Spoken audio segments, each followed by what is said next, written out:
One important song form in jazz, and one that I would suggest all students take a look into, especially if you're just getting started, is the blues. And in jazz, the blues is really important, and it really covers a lot of the main harmonic elements that you will find in jazz music. So it's a good one to start with. In this episode, I'm going to go over 3 strategies for improvising over a jazz blues. Let's do this thing. Welcome to the LJS podcast, where you get weekly jazz tips, interviews, stories, and advice for becoming a better jazz musician. And now your host. He's a jazz musician, author, and entrepreneur, Brent Vaartstra. All right, hey, what's up, everybody? Brent here from LearnJazzStandards.com, which is a blog, a podcast, and videos all geared towards helping you become a better jazz musician. Hey, excuse my voice again, guys. It's a little bit weak, if you might be able to hear it.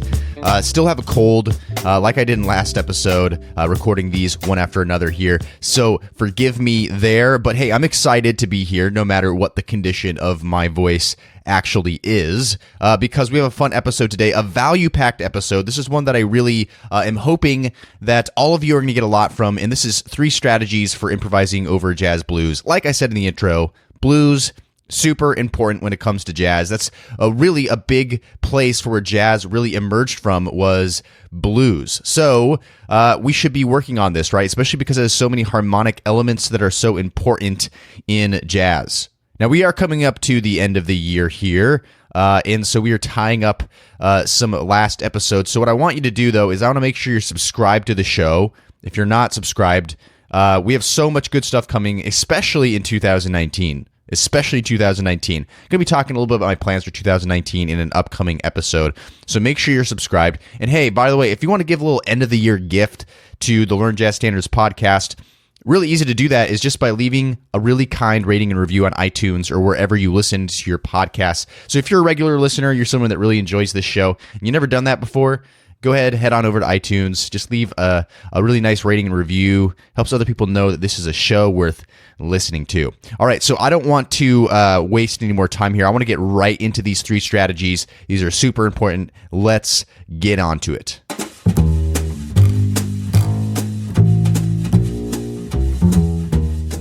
All right, so before we get into the strategies here, let's solidify what exactly is a jazz blues. So when I say a jazz blues, I'm referring to, it's some sort of a variation of a common 12-bar blues. And again, a 12-bar blues is really something that has been solidified in music pedagogy, because technically, if you listen back to some of the really old blues folks that we still have recordings of, sometimes they would just be switching to chords, not in any particular form, right? They would just, whenever they felt like going to the 4 chord, they would go to the 4 chord sort of a thing. So the 12-bar blues is really something that has been made into a structure.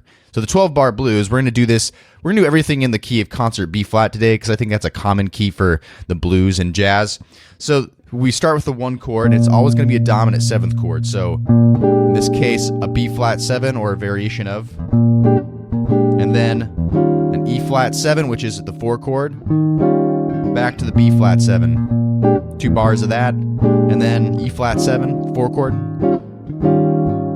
back to the 1 chord, 2 bars, and then the 5 chord, which is F7, and the 4 chord, which is E flat 7, then usually a 5 chord to turn around back to the 1. Okay, so that's just a basic 12-bar blues that you'll typically find, just 1, 4, 5, all dominant 7th chords. Okay, so when we talk about jazz blues, there are many different variations of a jazz blues, and we could go over all of them, but I don't want to spend so much time on this as I do the strategies. So let's go over what I consider to be a basic jazz blues form. So it starts, of course, with the 1 dominant 7th chord, in our case, B flat 7, and then the 4 chord,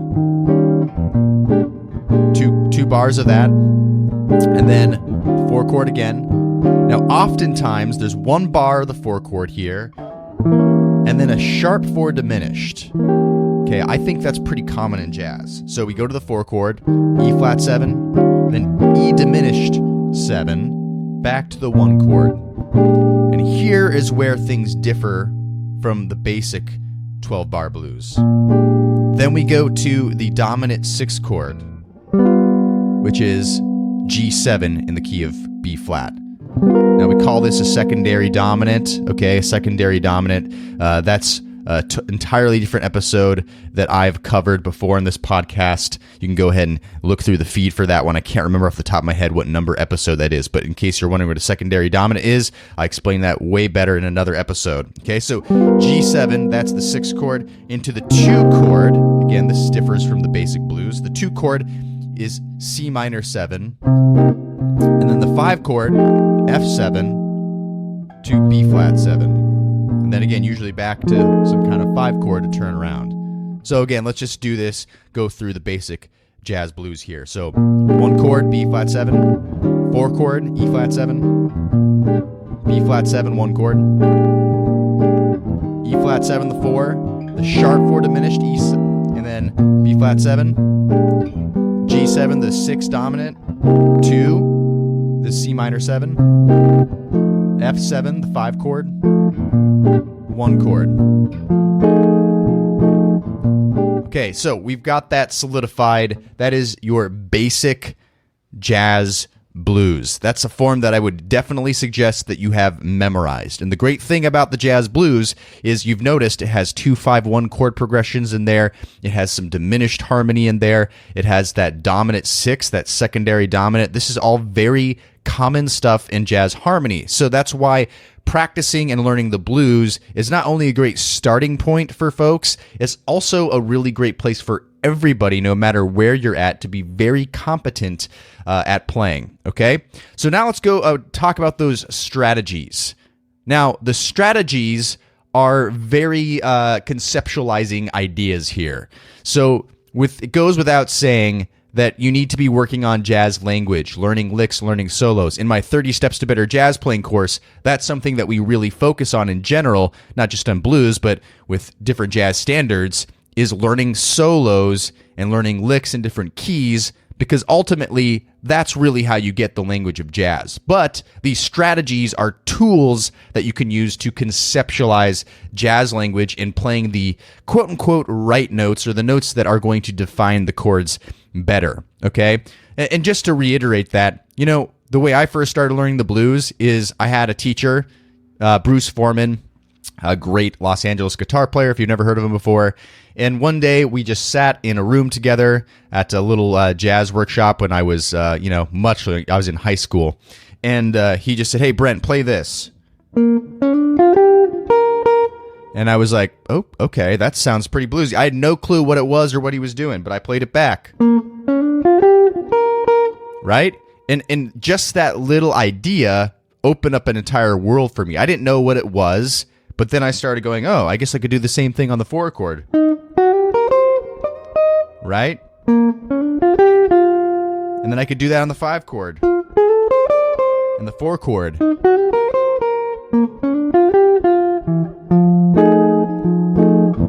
So you see how that just one little idea really opened up my world with the blues and just improvisation. I didn't even know what it was.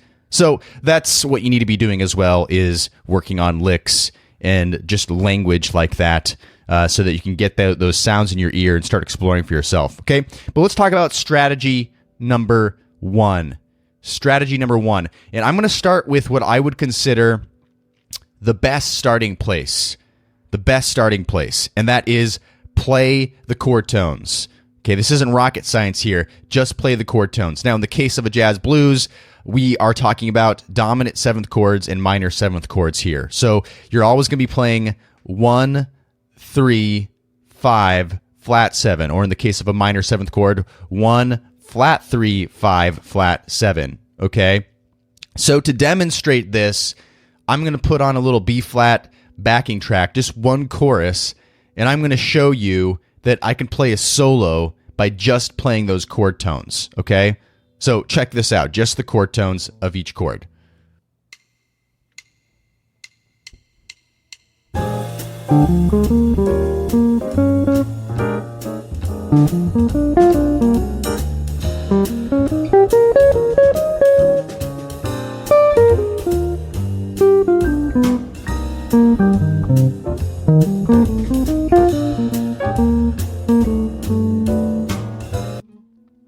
All right. So, question for you. Yes or no question. Did that sound good or bad? It sounded good, right? It sounded great. I mean, there's nothing wrong with that. That sounded good, and actually it was semi-musical, even though I was just using the chord tones to each chord. Now, was it the most creative, marvelous solo you've ever heard? Probably not, but you probably undeniably couldn't say that you weren't hearing all the chord changes come out, that you weren't hearing some musical ideas in there, and that's just using the chord tones. Now, the chord tones are so important, and I've talked about this a lot on this podcast, because they're really what are going to outline the chord. It's the skeleton of the song form when you're playing the chord tones and learning how to connect them together. Now, to create a solo like I just did, it's really just trial and error. First, you got to know what the chord tones are, so the first place to start is simply by outlining the chord tones, right?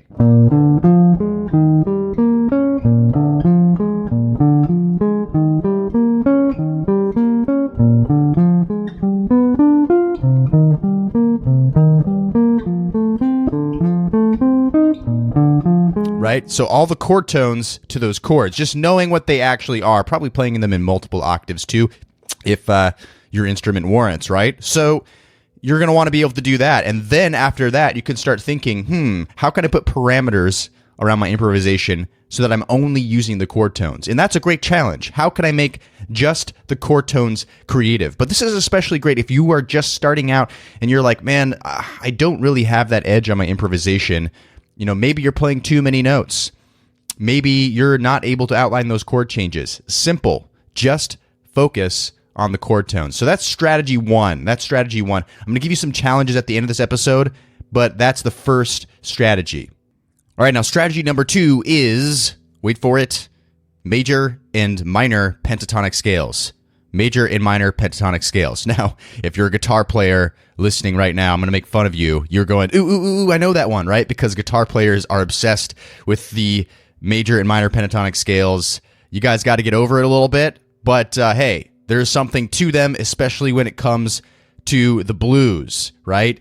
It comes to the blues, because why are pentatonic scales great for the blues? Because they really do a great job of outlining pitches that represent a quote-unquote bluesy sound, okay? So that's how I think about all scales, by the way. I think of them as pitch collections. They aren't necessarily notes that you should play in order from A to Z, or, from one note to the next. In this case, only 5 notes. They are notes to choose from that are going to portray or express a certain sound. So let's go to the major pentatonic scale first. So that's in B flat. So we're going to do a B flat major pentatonic scale. That's B flat, C, D, F, G. That's all it is, right? And then the octave. Over top of a B flat 13 there, B flat 7. Right, penta, just 5 notes in there, right? So one more time, it's B flat, C, D, F, and then G, right? Okay, so with a minor pentatonic, B flat, D flat, that's the third, right? The flat third. B flat, D flat, E flat, F, A flat. 5 notes, B flat, D flat, E flat, F, A flat. 2 octaves, right?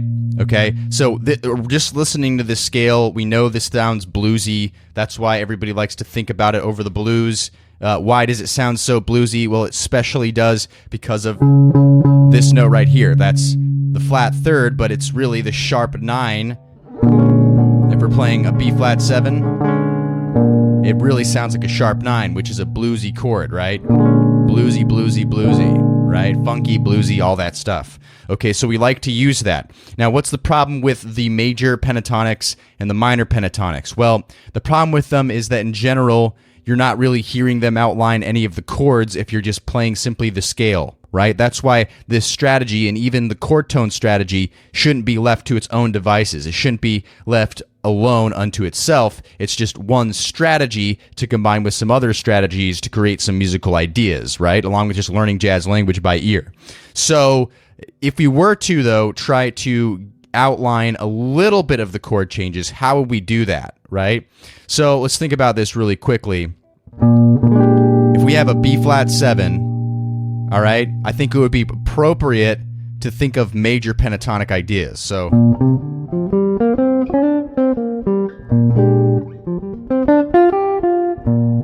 right, but then when we get to the 4 chord, we have this new note in here. What's the 7th of the 4? So that's E flat 7 in the case of concert B flat. What note is that? That is D flat. We just talked about how D flat was the flat 3 in the minor pentatonic. So now I feel like when we hit that 4 chord, hitting that minor pentatonic, that B flat minor pentatonic, will be a good idea because we're going to be really outlining that flat 7 in the 4 chord, which is one of those guide tones, right? It's a strong tone. So we have the 1 chord, and then the 4 chord.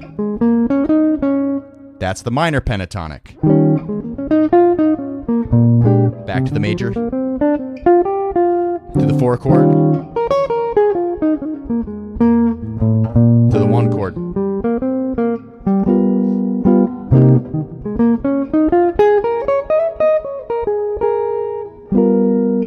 Right? So when we get to the 6 chord, we get to the 2 chord and the 5 chord, right? That's where we're not really necessarily outlining those changes there, unless we switched what pentatonic scale we're playing entirely.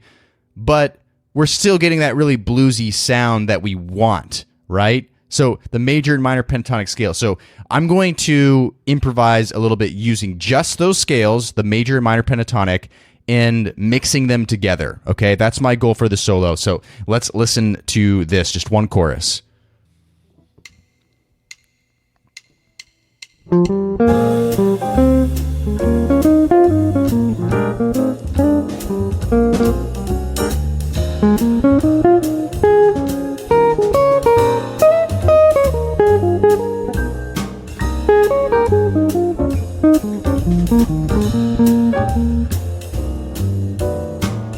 All right, so yes or no question, did that sound good? Yeah, of course it sounded good, right? It definitely. Now, there's something left to be desired for sure, right? Because, you know, we weren't hearing those chord changes come out quite as much, right? I did definitely emphasize the minor pentatonic over the 4 chord and the major over the 1 chord, but there was something left to be desired there. But did we have that ingredient in the cocktail, that bluesy ingredient using those pentatonic scales? Absolutely we did. So that's a good strategy, is trying to figure out how to make those scales musical, right? How to make those scales musical. That's a challenge in and of itself, is just exploring and isolating out just those scales and saying, how do I make this sound musical? Not even just bluesy, right? How do I make this musical over top of these chord changes? So we have that, right? So already you can kind of see, well, if we could combine chord tones with pentatonic scales, hey, that's already starting to sound like something there, right? Because we got the bluesy thing in there, and the chord tones is outlining the changes, so we can hear the changes coming out there. So far, these two strategies actually could work pretty well together, okay? So that's strategy number 2, major and minor pentatonic scales, all right? So now let's talk about strategy number 3, the last strategy that I want to cover, and that is the modes. The modes, okay? Now, so strategy number 3, the modes. Now, if you don't know what modes are, there is a major scale and there are modes of the major scale.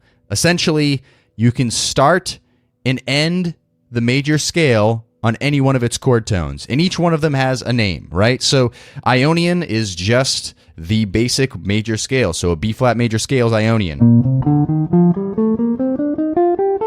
right? So if I wanted to do Dorian, Dorian is the second mode of the major scale. So we're starting the major scale on that second tone, which would be D, C. So this would be a C Dorian. Okay, so this is just a crash course on modes in case you're not familiar. I know we have a lot of different kinds of listeners on the show today, so trying to keep everybody up to date here. That's the basics on modes. Definitely, you can go on LearnJazzStandards.com, go in that search bar there and type in modes, and you're going to find a lot of stuff on modes that will help you understand that better if you want to do some more research there. But essentially, the two modes that we can use over the blues is the Mixolydian mode, which is the 5th mode of the major scale, and the Dorian mode, because we have that minor 2 chord there, the Dorian mode over that C minor 7, okay? So the real question is, well, what is the parent scale of a B flat mixolydian? And the easiest way in my mind to figure this out is simply think, what major scale is B flat the fifth tone of? What scale is B flat the fifth tone of? Okay, now if I'm losing you here, you can pause, think about it for a second what I said, all right? But the major scale would be E flat, because the E flat major scale goes E flat, F, G, A flat, and then there it is, B flat. Okay, so I know that B flat mixolydian is based off of the E flat major scale. So what is a B flat mixolydian? B flat, C, D, E flat, F, G. Here's that flat 7 that really makes it sound like a dominant seventh or a mixolydian, and that is A flat, and then back to B flat. Okay, so we're going to need to know that. And then, of course, we have E flat 7 as well. E flat 7, that's the 4 chord. So we need to understand what mode is that going to be? What's parent scale is that going to be associated with? Well, it's A flat because E flat is the fifth tone of the A flat major scale. So you just need to know the formula for a mixolydian scale. And another way to look to think about the mixolydian scale is simply play a major scale, but the flat 7, right? So play a major scale, but make that 7 the flat 7. So that's that flat 7 there that gives it that dominant seventh mixolydian sound, okay? So obviously you have to do the same thing for the 5 chord, which is F7, and that is the parent scale of that is B flat major, which is the parent key of the blues that we are in. And then you have C minor, which is going to be a Dorian mode, right? Dorian mode, C minor. So C minor is the second tone of the B flat major scale, right? So essentially you're playing a B flat major scale, but starting on the second tone, which is C. So there's C minor, 2 chord. Oops. Right? All right, so the first place I would start is just simply by making sure that you can play all those modes with the different chords and the progression. So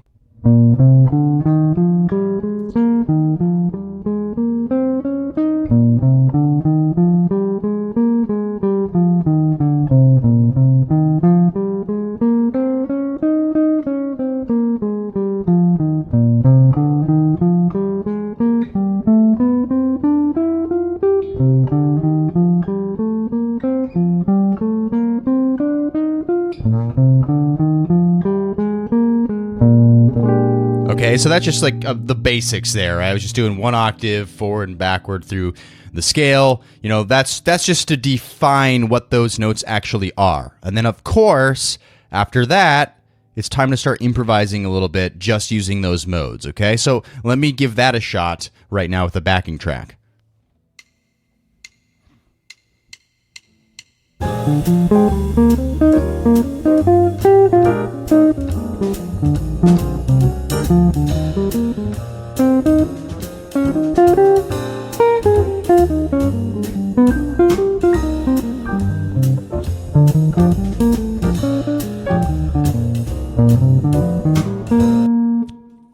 Okay, again, yes or no question. Did that sound good or did it sound bad? Well, yeah, it sounded good. There was nothing wrong with that. Sounded good. Again, left something to be desired. In fact, this is probably I don't want to call it my least favorite approach because it's kind of negative, but it's my least favorite because it's hard to play modes without thinking about them as things that are played in order, right? Rather than just using them as tools to think about, hey, that's just what the different note options I have are, right? Basically, modes are showing you what notes can I play in between the chord tones, okay? Because all of it's diatonic. There's no chromaticism yet, right? It's just diatonic stuff there. What notes can I play in between those important chord tones, right? So the chord tones always should be the foundation, right? Out of these three, I feel like the chord tones are my favorite because the chord tones best define the chord.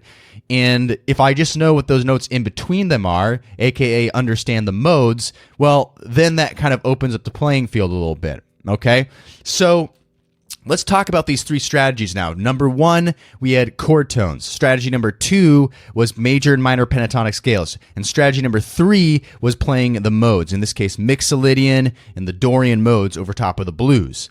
So if you think about it, every single one has their own strengths. The chord tones, really great at defining what the chords are so you can hear them come out in your solo. The pentatonic scales, really good at bringing the bluesy sound out of the blues, which we all want to hear. And then we have the modes, which help us, define what other notes can we play outside, diatonically speaking anyways, outside of the chord tones, right? So if you combine all three strategies, actually you can come up with some pretty good stuff. And then you can start using other techniques like chromaticism, like enclosures, all stuff that we've covered on this podcast before. So with that in mind, let me try to improvise freely. And I'm not really going to be thinking about each one of these techniques. The point of working on these techniques individually is so that you are familiar with them, so that hopefully when you combine this with all these other strategies and you combine this with just learning language by ear, that you start to be able to play this stuff naturally when you take a solo, when you improvise. That's really what all this is about. That's what practicing is about, because it's like the laboratory. The laboratory where you get the chance to, break things apart, slow things down, try different things, isolate different things, right? So now let me just try taking one chorus solo, just playing whatever, but you will definitely hear some of these strategies in there.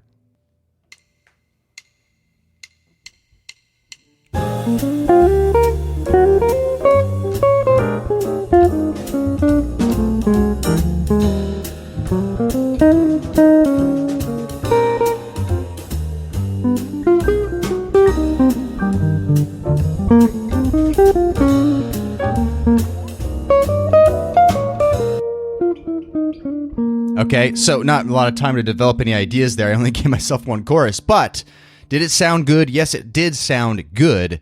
I was combining these strategies together, along with a little chromaticism, along with a few other little frills and techniques, right? Outlining some chord changes there.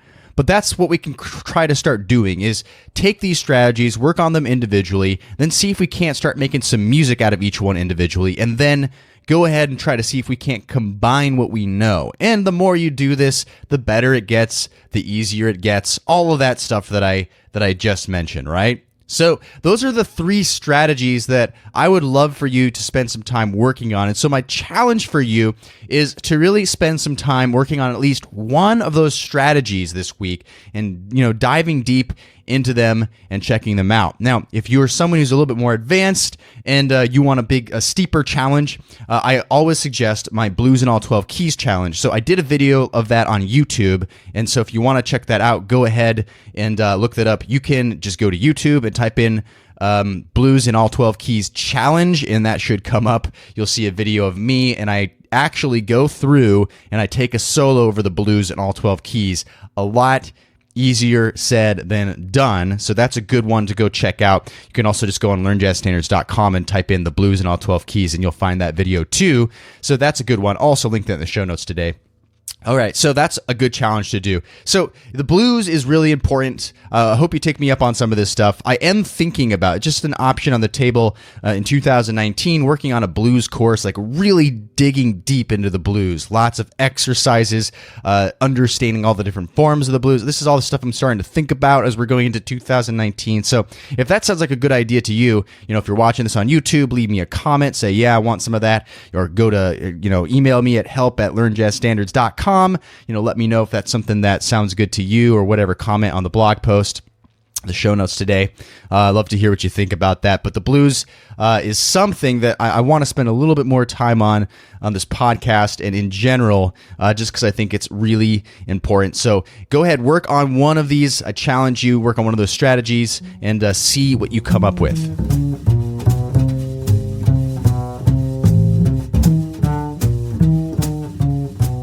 All right, that's all for today's show. Thanks for listening. Thanks for tuning in. I really do appreciate you, and I thanks for giving me your time and for hanging out with me today. Now, we are approaching 2019, or if you're listening to this in the future, maybe not.